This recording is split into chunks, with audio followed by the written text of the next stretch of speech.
আজকে psychology honours নিয়ে পড়বার পরে কী কী করা যায় সেই নিয়ে বলবো। প্রথমেই বলে রাখি, ক্লিনিক্যাল সাইকোলজিস্টটা কিন্তু একটা প্রচণ্ড ভালো অপশান। এক্ষেত্রে কি করতে পারবো যে একটা ট্রেডিশনালও এবং ওয়েল নোন পাথও বটে।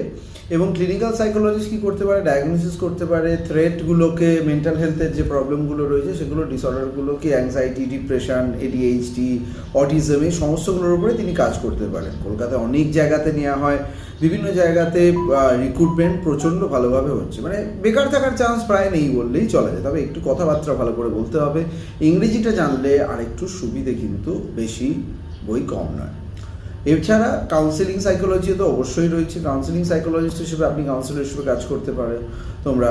আর এছাড়া কলকাতার মধ্যে তো প্রচুর অপরচুনিটি রয়েছে, অনেকগুলো আলাদা আলাদা সেন্টার রয়েছে, কেয়ারিং রয়েছে, কেয়ারিং মাইন্ড রয়েছে, পাথফাইন্ডার রয়েছে, এরা ঠিক আছে।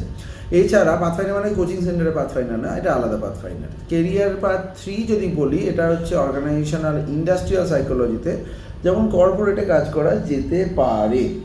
কর্পোরেটে কাজ করার জন্য কী হয়, কর্পোরেটের লোকের অনেক সময় ন্যায় ডিল নেগোসিয়েশন থেকে শুরু করে বিভিন্ন রকমের একটা পদ্ধতিতে হতে পারে, পার্সোনালিটি, গ্রুপ ডাইনামিক্স, এমপ্লয়ীদের একটু মোটিভেশন করাবার জন্য, লিডারশিপ ডেভেলপমেন্ট, এগুলোর জন্য তোমরা পেতে পারো।